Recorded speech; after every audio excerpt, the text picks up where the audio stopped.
Official. എന്താണ് PV അൻവറിന് എവിടുന്നാണ് കിട്ടിയത്? ആരാണ് ആ വിവരം കൊടുത്തത്? എവിടുന്നാണ് ഈ മറ്റേ റിപ്പോർട്ടറോ അവൻ്റെ കയ്യിൽ വന്നത്? ഇത് അന്വേഷിച്ച് നടക്കുക. ആരാ തെളിവ് കൊടുക്കുന്നത്? ഈ സ്വർണ്ണയിട്ട് വന്ന പോലെ ആരാ വീട്ടിലാണ് അൻവറിൻ്റെ ആളുകൾ പോകുന്നത്? ഈ ഒരു അന്വേഷണം ത്വരിതഗതിയിൽ നടക്കുന്നുണ്ട്. നടക്കട്ടെ.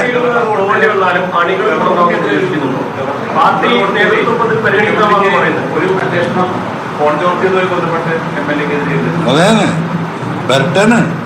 ഞാനൊരു കേസ് ഉണ്ടാവില്ല, അങ്ങനെ സുഖമായിട്ട് അർപ്പ് വിചാരിച്ചിരിക്കുകയാണ്. ഇവരൊക്കെ പാടെ കൂടി നാളെ തന്നെ ജയിലിലിടൂല എന്നില്ല. എന്താ ഞാനത് പ്രതീക്ഷിക്കുന്നുണ്ട്.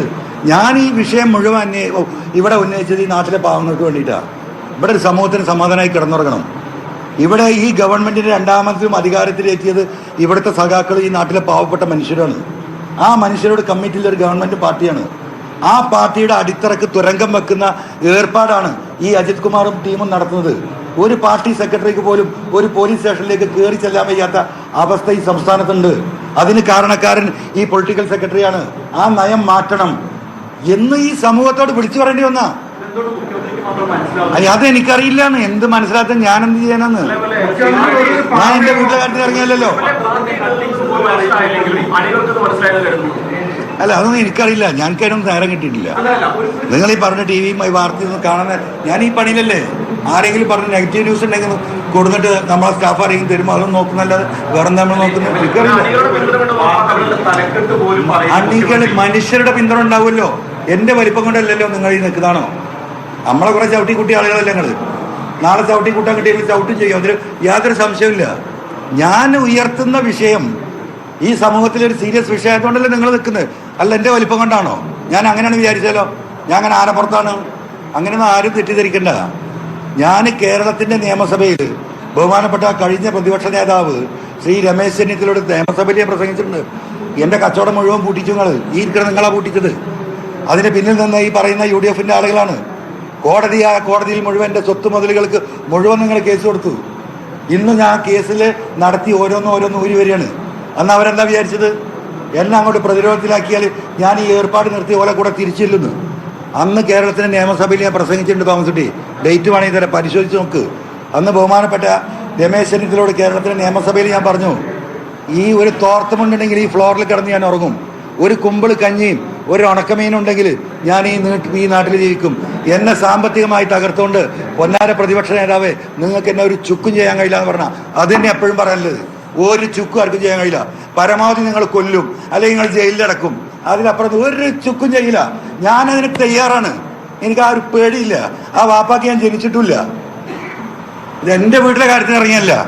എൻ്റെ വീട്ടിലെ കാര്യത്തിന് ഇറങ്ങിയാണെങ്കിൽ എൻ്റെ കാല് പിടിച്ച ആ IPS ആണ് 25 കൊല്ലം എൻ്റെ അടിമയായി പറഞ്ഞ ഓനെ കുട്ടി 4 IPS കുട്ടി എനിക്ക് നടന്നാൽ മതിയായിരുന്നു. സുഖമായിട്ട് എനിക്ക് രാഷ്ട്രീയം നടത്തായിരുന്നു. ഇതെല്ലാം ധരിച്ച് ഈ ഒരു ഇത്രയും വലിയ റിസ്ക് ഞാൻ എടുക്കുന്നത് ഈ നാട്ടിലെ അടുത്ത തലമുറക്കെങ്കിലും ഇവിടെ ജീവിക്കണം, മനസമാധാനമായി കിടന്നുറങ്ങണം. മനുഷ്യന്റെ അവസാന അത്താണ് ആ പോലീസ് സ്റ്റേഷൻ.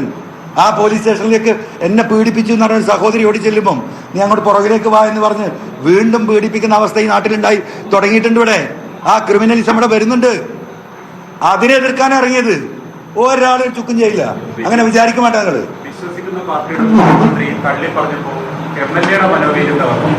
എനിക്ക് അങ്ങനെ തകർന്ന മനോവീര്യല്ല. എന്റെ മനോവീര്യം മഞ്ഞുകട്ടോണ്ട് ഉണ്ടാക്കിയെന്ന് നിങ്ങൾ വിചാരിക്കണ്ട. മനസ്സിലായോ?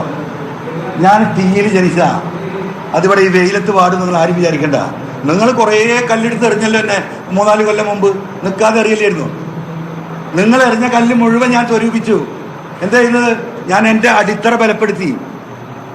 ഞാനൊരു പത്രസമ്മേളനം നടത്തി ഈ പാർക്കും വിഷയങ്ങളുണ്ടായപ്പം മലപ്പുറത്ത്. ഞാൻ ജീവിതത്തിൽ ആദ്യം കരഞ്ഞു വരും നിങ്ങളുടെ മുമ്പിലാണ്. അന്ന് ആ സത്യം നിങ്ങളെ ബോധ്യപ്പെടുത്തുമ്പോൾ ഞാനൊന്ന് ഇതായിപ്പോയി. അന്ന് നിങ്ങളെ വിളിച്ചു, നിങ്ങൾ വരണം മുഖക്കാടൻ പോയില്. ഈ വെള്ളം തടുത്ത് നിങ്ങൾ നോക്കണം. അവിടുത്തെ SC അവിടുത്തെ ട്രൈബൽസുമായി നിങ്ങൾ സംസാരിക്കണം. നിങ്ങൾ സത്യം മനസ്സിലാക്കണം. അവർ സത്യം നിങ്ങളോട് പറയുന്ന പറഞ്ഞപ്പോൾ അന്ന് മഹേഷില്ല, നമ്മളോട് ലോകിലൊക്കെ പറഞ്ഞു പൊന്നാര MLA ഞങ്ങളവിടെ വന്നിട്ട് എന്താ കാര്യം? സത്യം ബോധ്യപ്പെട്ടാൽ പിന്നെ അത് പറയണ്ടേ? ഞാൻ പറഞ്ഞു ഈ പത്രസമ്മേളനം കഴിഞ്ഞ് നമുക്കൊരു ബസ് എടുത്ത് പോകാമെന്ന്. ഉണ്ടായില്ല. അന്ന് PV എന്ന് പറയുന്നത് ഇത് പറയും, പക്ഷേ അതുവരെ ഇങ്ങനെ വിഷമായിരുന്നു. ഈ വാർത്ത ഇങ്ങനെ വരുമോ? അവിടെ മാന്തി, ഇവിടെ മാന്തി, അവിടെ തിരക്കി, ഇവിടെ തിരക്കി പറയുമ്പോൾ ഒരു ഇടങ്ങറല്ലേ? പണ്ടാറടക്കി ആദ്യമായിട്ടൊരു MLA ആയതാ. മനുഷ്യൻ്റെ മുമ്പിൽ വഷളാകുമല്ലോ. അന്ന് PV എന്നോട് തീരുമാനിച്ചു നിങ്ങൾ ഉണ്ടാക്കുന്ന അപമാനം ഉണ്ടല്ലോ അന്ന് മുതൽ ഞാൻ ആഘോഷമാക്കി മാറ്റി. ആ ആഘോഷം എപ്പോഴും തുടരാണ്. ഒരു ചുക്കും ആരും ചെയ്യില്ല. നമുക്ക് കാണാം. നമുക്ക് അത് വിട്ടാളി നമ്മുടെ അടുത്തേക്ക് വേണ്ട.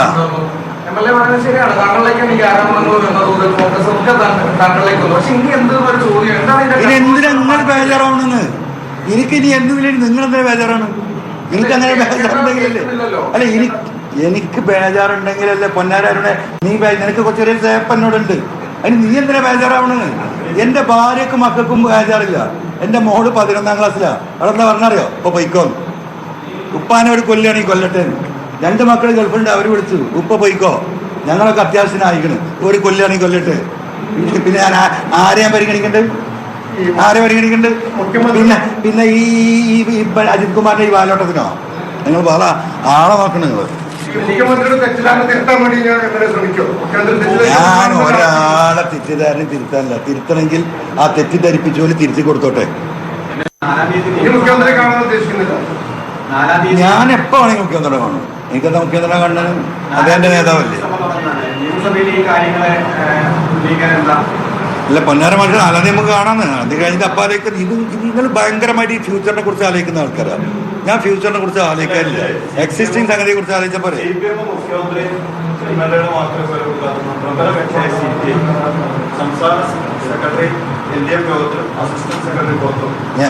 MLA വെള്ളം കുടിപ്പിച്ചു തന്ന എഴുതേണ്ടത് ആയിട്ടാണ്.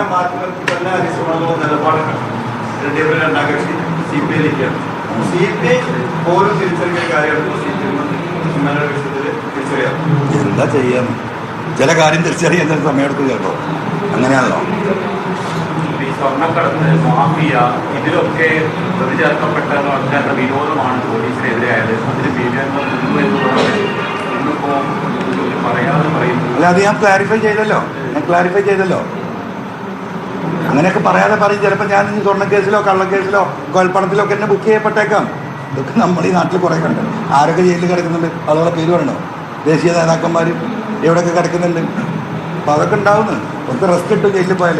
ഇന്ന് എക്സസൈസൊക്കെ ചെയ്ത് രാവിലെ 6 മണിക്ക് വെച്ച് കറക്റ്റായിട്ട് ഭക്ഷണം, 5 മണിക്ക് കാപ്പി, പിന്നെന്താ പറയുക 7 മണിക്ക് മറ്റേത്, അത് കഴിഞ്ഞാൽ ഉച്ചയ്ക്ക് ചോറ്, നല്ല പച്ചക്കറി, രാത്രി സുഖമായിട്ട് കിടന്നുറങ്ങും. ഞാൻ ഒരുപാട് കാലമായി ഉറങ്ങിയിട്ട്.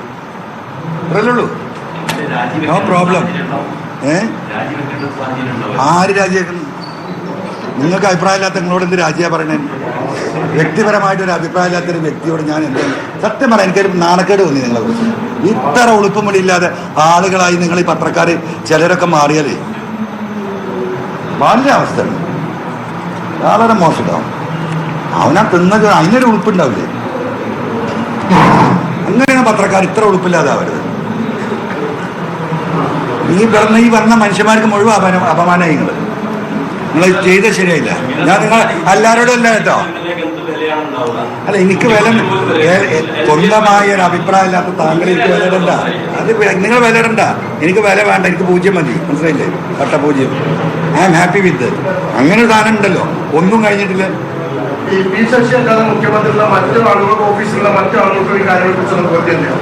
എനിക്കതിനെ പറ്റുന്ന അറിയില്ല. ഞാനെന്തിനാ അതൊക്കെ അന്വേഷിച്ചിട്ടുണ്ട്. പാർട്ടി നിയമിച്ച വേറെ ആളുകൾ മുഖ്യമന്ത്രി ഓഫീസിലുണ്ടല്ലോ. ഇപ്പൊ മുഖ്യമന്ത്രി പി ശശിയാണ് തെറ്റിദ്ധരിപ്പിക്കുന്നതെങ്കിൽ തിരുത്താൻ മറ്റാരുമില്ല അവിടെ. എനിക്കറിയില്ലോ.